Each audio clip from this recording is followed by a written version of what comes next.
Мерекелік дастархан үстінде көзге ұрып тұратын сән салтанат орнаған. Ақ дастархан, күміс қасықтар, керамика ыдыстар. Бәрі бұл үйдің байлығын айғақтап тұрғандай.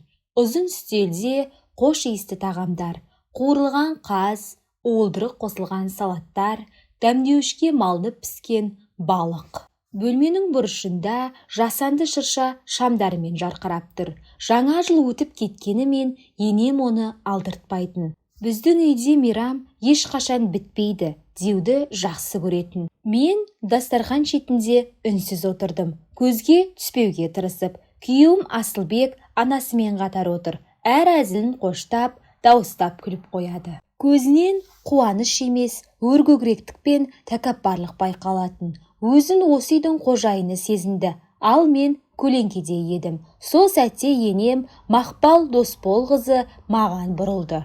Көзі мұздай, пышақтай өткір еді. Бокалды көтеріп, тос айтатындай кейіп танытты да кенет айқайлап жіберді. Еден жуушының қызының пікірі болмауы керек. Бөлмеде өлі тыныштық орнады. Қонақтар, туыстар, күйеуінің әріптестері бәрі сілейіп қалды. Ал Асылбек кенет күлкіге басты. Соншалық люстра дірілдеп кетті. Дұрыс айтасыз анашым, деді ол. Оның сөйлейтін не жөні бар, оның орны ас үйде шүберекпен. Олардың күлкісі қоңыраудай жаңғырып, жүрегімді жаралап өтті. Қан бетіме шапты, айқайлағым келді, бірақ сөз тамағымда тұрып қалды. Сол сәтте есіме анам түсті. Мектепте еден жуушы болып жұмыс істеген қарапайым әйел. Бізді оқысын деп таңғы 5-те тұратын. Мен жоғары оқу орнына түскенімде жақсы адамға тұрмысқа шықтым дегенде ол ең бақытты еді. Ал енді сол ананың еңбегін келемежге айналдырды. Мен үстел астында жұдырығымды қатты жұмып отырдым. Үндеме, әйтпесе бәрі жаман болады, деді ішкі даусым. Бірақ енді үнсіз қалу мүмкін емес еді.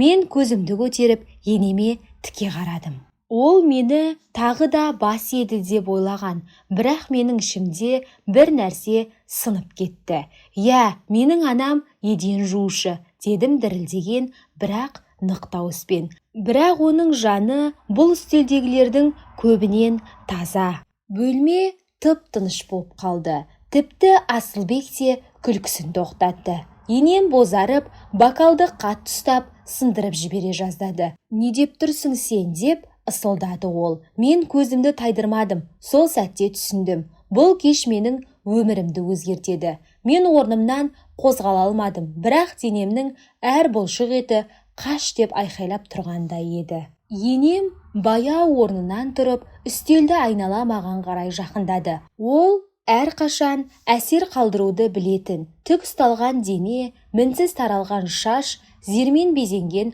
қолдар. Маған жетіп келіп, еңкейіп сыбырлады. Сен түк емессің, деді ол мұздай үнмен. Сен кірсің. Ұлым сені үйге келіп, үлкен қателік жасады. Бұл сөздер айқайдан да ауыр тиді. Көзіме жас іркіліп жұтып қойдым. Бөлме тыныштыққа тұншығып қалды. Қонақтар бір-біріне қарасты. Біреуі сыбырлап, бұл шектен шықты деді. Бірақ ешкім араша болуға батпады. Сол сәтте менің ішімде бір нәрсе өзгерді. Жылдар бойы шыдаған қорлық, менсінбеу, күйеуім мен енемнің мені кемсітуі бәрі бір сәтте лап етіп тұтанды. Мен орнымнан тұрдым. Орындықтың аяқтары паркетте сықыр ете түсті. Болды, дедім нық үнмен. Мен енді өзімді де, анамды да таптатпаймын. Енем мысқылдап күлді, бірақ күлкісінде жылылық жоқ еді. Батыл бопсың, Асылбектің әйелі болдым деп өзіңді бірдеңе санадың ба? Біз сені бұл үйден қалаған сәтте қуып шығарамыз, ал сенде өмір сүруге бір тиын да қалмайды. Асылбек менсінбей қарап, дәл солай, сен түк емессің. Менің арқамда өмір сүрдің, және мен рұқсат еткенше солай боласың, деді. Бұл сөздер жүрегімді жаралады. Бірақ сол мезетте мен олардың қорқып тұрғанын сездім. Олар менің үнсіз қалуды доғаратынымнан қорқатын еді. Мен терең тыныстап алып, бар күшімді жинап айттым. Мен еден жуушының қызы болсам да адал адаммын. Ал сендер жалған намыс пен өзгенің қорлығына күн көріп жүргендерсіңдер. Бөлмеде гуіл пайда болды. Біреу демін ішіне тартты, біреу бетін бұрды, ал кейбірі көз алмай қарап тұрды. Бұл нағыз спектакльге айналғандай. Енемнің жүзі ағарып кетті. Ол қолындағы бокалды еденге лақтырып жіберді. Шыны быт-шыт болды. Жоғал көзімнен деп айқайлады ол. Асылбек маған жетіп келіп, қолымнан қатты ұстап алды. Саусақтары теріме кіріп кетті. Бірақ мен қашпадым. Көзіме тіке қарап тұрдым. Бұл жолы еш қорқынышсыз. Жаңа күш менің бойымды оятты. Мен білдім, бұл кеш бәрін өзгертеді. Не мен жеңем, не осы неке құлайды. Асылбек мені есікке қарай сүйреді. Қолым жансызданып қалды, бірақ мен қарсыласпадым. Өйткені ойымда бір ғана нәрсе болды. Ол жеңді деп ойласын. Негізінде мен дәл қазір азатпын. Біз дәлізге шықтық. Артта сыбырласқан қонақтардың дауысы. Кейбірі мені кінәлады, кейбірі енемді. Бірақ ешкім даусын шығармады. Асылбек есікті тарс жауып, мені қабырғаға итеріп жіберді. Ешқашан менің анама қарсы келуші болма, деді ол ашумен. Сен менің ақшама өмір сүресің, менің тамағымды жейсің, мен сатып алған киімімді киесің. Сонда даусыңды шығаруға хақың бар ма деп ойлайсың ба? Мен тісімді қысып сабырмен жауап бердім. Иә, Асылбек, менің құрметке лайық болуға хақым бар. Ол ашумен күліп жіберді. Құрметке ме? Сол сәтте мен түсіндім. Өз құрметімді мен өзім табам. Қай ақшаңа сенен құрмет талап етем дейсің? Сен нөлсің. Анаң еден жуушы болған. Сен де сол кірдің арасында қаласың. Бұл сөздер жүрегімді тіліп өтті.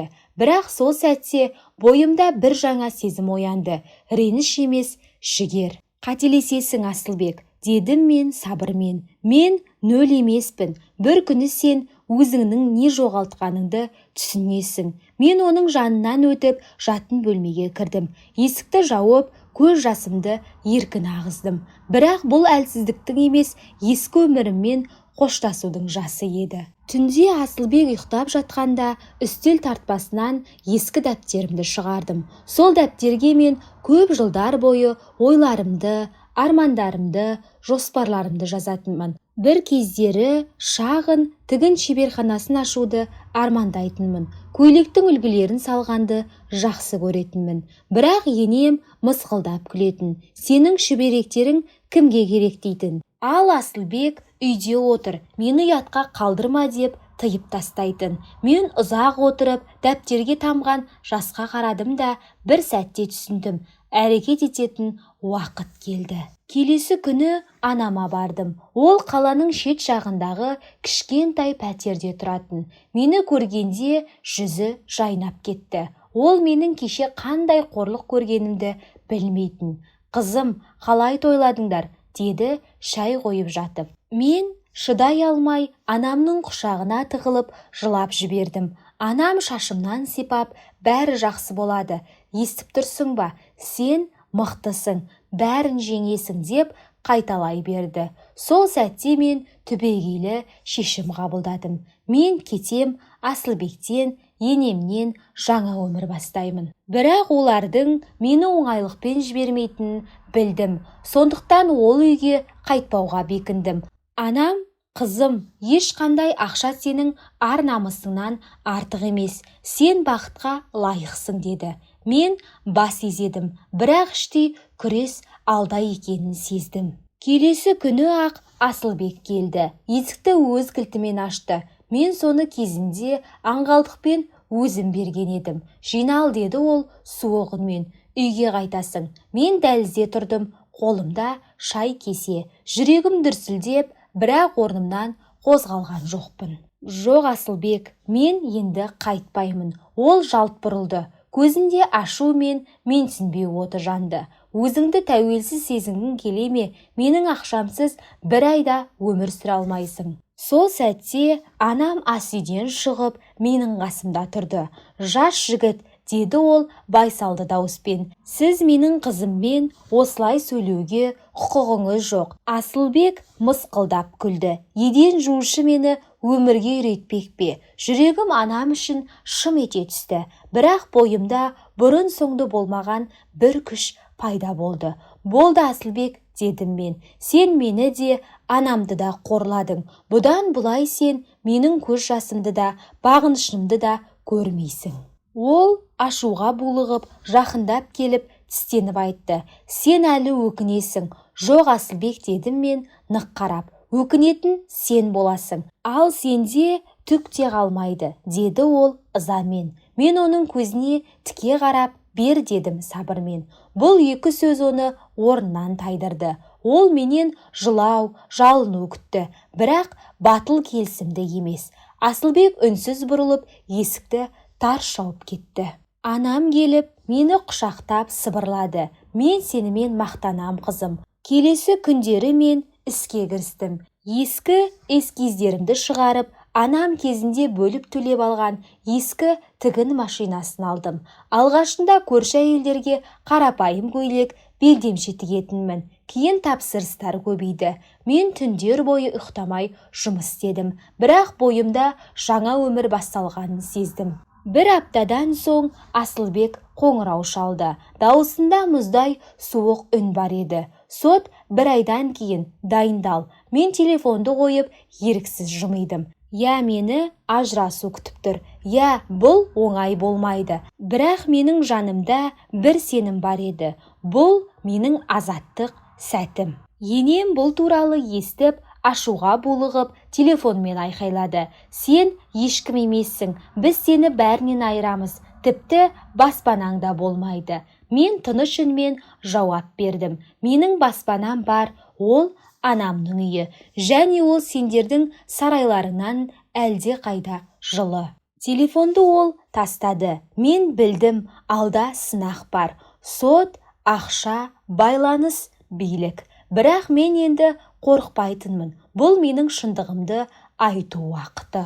Сот күні келді. Таң суық әрі сұр бұлтты еді. Аспан да менің тағдырымды сезгендей. Мен басымды тік ұстап залға кірдім. Жүрегім болса кеудемнен атқылай жаздады. Қасымда анам отырды. Ол менің қалқаным еді. Залдың ар жағында Асылбек пен енем отырды. Енем бұрынғыша тәкаппар, қымбат костюм, асыл жүзік, менсінбеу. Сот басталды. Талапкер, деді сот Асылбекке. Сіз ажырасуға ниеттісіз бе? Я, деді ол мұздай үнмен. Менің әйелім менің тегімді иеленуге лайық емес. Барлық мүлікті өз атымда қалдыруды сұраймын. Ол бұл некеге ештеңе қосқан жоқ. Енем басын изеді. Ол бәрін алдын ала шешіп қойғандай сенімдеді. Сот маған бұрылды. Жауапкер, сіз не дейсіз? Мен орнымнан тұрдым. Тізем дірілдеп тұрды. Бірақ дауысым нық шықты. Мен ажырасуға келсем, бірақ мен бұл некеге олар мойындағысы келмейтін көп нәрсе қостым. Мен күшімді, жылдарымды, арманымды қостым. Сондықтан мен де үлеске лайықпын. Асылбек мысқылдап күлді. Оның ештеңесі болған емес. Ол менің арқамда өмір сүрді. Мен терең дем алып, үстелге папкамды қойдым. Менде дәлелдер бар. Соңғы айларда мен өз ісімді аштым. Шағын тігін шеберханасы. Міне, салық құжаттары, клиенттермен келісімдер, жұмыстарымның суреттері. Мен мұның бәрін өз еңбегіммен жасадым. Сот таңырқай қастарын көтерді. Қағаздарды парақтады. Залда сыбыр естілді. Бір сәтте мені бәрі жаңа көзбен көргендей болды. Енемнің жүзі ағарып кетті. Асылбек маған аң-таң қарап тұрды. Бұл мүмкін емес, деді ол сыбырлап. Мен оның көзіне тіке қарап, мүмкін, себебі мен үйден жуыншының қызымын. Маған бала күнімнен еңбектенуді және ешқашан берілмеуді үйреткен, дедім сабырмен. Сот ұзаққа созылды. Асылбектің қорғаушылары қысым жасауға тырысты. Бірақ менің құжаттарым мен клиенттердің куәлігі бәрін өз орнына қойды. Ақыры сот шешімді жариялады. Талап қанағаттандырылсын, ажырасу күшіне енеді. Ортақ мүліктің бір бөлігі мен өтемақы жауапкердің пайдасына беріледі. Залда өлі тыныштық орнады. Асылбектің жүзі сұрланып, күлкісі жоғалды. Енесі тас мүсіндей қатып қалды. Ал мен алғаш рет шын мәнінде жеңіл дем алдым. Жылдар бойы иығымды басып келген ауыр салмақ түскендей болды. Залдан шыққанда Асылбектің үні естілді. Әлсіз, өкінішке толы. Ол бізден кек алды. Үйден жуушының қызы. Мен артыма бұрылып, сабырмен жауап бердім. Жоқ, Асылбек, мен тек өз адамдық құқығымды қайтарып алдым. Біз анам екеуміз сыртқа шықтық. Бұлт арасынан күннің жылы сәулесі төгіліп тұрды. Сол сәтте маған өмірдің өзі күліп тұрғандай көрінді. Алдымда әлі талай сынақ күтіп тұр. Бірақ мен енді білемін, мен бәрін жеңем. Мен енді пікір айтуға құқығы жоқ еден жуушының қызы емеспін. Мен өз абыройы мен рухының күші ешқашан сатып алынбайтынын дәлелдеген әйелмін.